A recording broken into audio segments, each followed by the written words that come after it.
Hi friends, welcome to அகரம் சமையல். இன்றைக்கி அகரம் சமையலில் ஒரு சூப்பரான காலிஃப்ளவர் சில்லி தான் பார்க்க போகிறோம். இது பார்த்திங்கன்னா ரொம்ப டேஸ்ட்டாக இருக்கும். மசாலாவே உதிராமல் நம்ம செய்ய போகிறோம். இப்போ வாங்க எப்படி செய்கிறதுன்னு பார்க்கலாம். இப்போ அதுக்கு ஒரு பாத்திரத்தில் தண்ணி எடுத்துக்கோங்க. அது கூடவே 1/4 டீஸ்பூன் மஞ்சள் தூள், 1 டீஸ்பூன் அளவுக்கு கல் உப்பு சேர்த்துக்கிறேன். இப்போ அந்த தண்ணியை நல்லா கொதிக்க வச்சுக்கோங்க. இந்த காலிஃப்ளவரில் பார்த்திங்கன்னா புழு இருக்கும். இப்போ அதுக்காக நம்ம இந்த சுட தண்ணியில் சேர்க்குறோம். இப்போ இதை சேர்த்துட்டு ஒரு 10 நிமிஷம் போல் அந்த சுட தண்ணியில் விட்டுருங்க. ஒரு 10 நிமிஷம் ஆனோடனே தண்ணி இல்லாமல் சுத்தமாக வடித்து எடுத்துகிட்டு வந்திருக்கேன். சுத்தமாக தண்ணி இல்லாமல் பார்த்துக்கோங்க. இப்போ இதுக்கு மசாலா சேர்க்க போகிறோம். 2 டீஸ்பூன் அளவுக்கு நான் காஷ்மீரி மிளகாய் தூள் தான் சேர்த்துருக்கேன். இது கலருக்காக தான். இப்போ அது கூடவே 1 டீஸ்பூன் அளவுக்கு மல்லித்தூள், 1 டீஸ்பூன் கரம் மசாலா, 2 டீஸ்பூன் அளவுக்கு அரிசி மாவு எடுத்துக்கிறேன். அது கூடவே 2 டீஸ்பூன் அளவுக்கு கார்ன்ஃப்ளவர் மாவு, 1/2 டீஸ்பூன் அளவுக்கு மிளகுத்தூள். இப்போ அது கூடவே தேவையான அளவுக்கு உப்பு சேர்த்துக்கலாம். இப்போ நான் இன்றைக்கி ஒரு முட்டை எடுத்திருக்கேன்.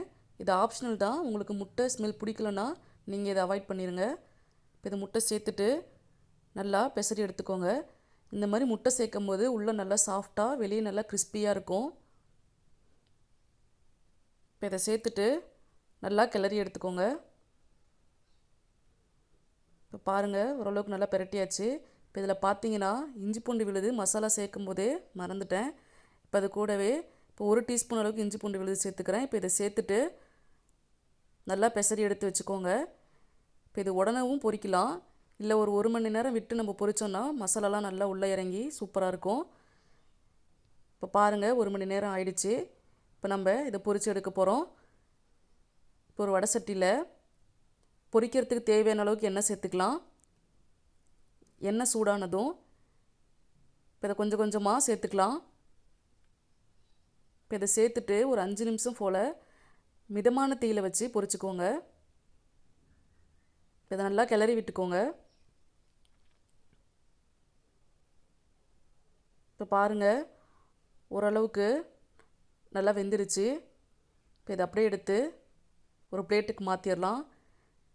மசாலாவே உதிராமல் சூப்பராக வந்திருக்கு பாருங்கள். இப்போ இதை எடுத்து வச்சிடலாம்.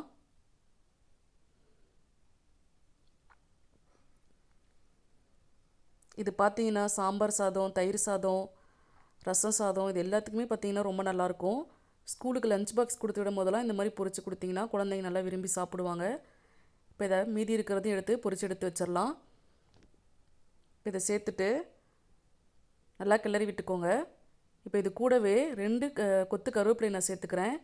இப்போ இந்த கருவேப்பிலையோட பொரித்து எடுக்கும் போது பார்த்திங்கன்னா ரொம்ப நல்லாயிருக்கும். இப்போ இதை சேர்த்துட்டு வெந்தோடனே ஒரு பிளேட்டுக்கு எடுத்து மாற்றிடலாம். பாருங்கள், சூப்பராக ரெடி ஆகிடுச்சு. மசாலா எதுவுமே பிரியாமல் ரொம்ப நல்லாயிருக்கு. அவ்வளோதான், நம்மளோட சுவையான காலிஃப்ளவர் சில்லி ரெடி ஆகிடுச்சு. நீங்களும் வீட்டில் கண்டிப்பாக ட்ரை பண்ணி பாருங்கள். ட்ரை பண்ணி பார்த்துட்டு கமெண்ட்டில் எப்படி இருக்குன்னு சொல்லுங்கள். மீண்டும் நெக்ஸ்ட் வீடியோவில் சந்திக்கலாம். பை.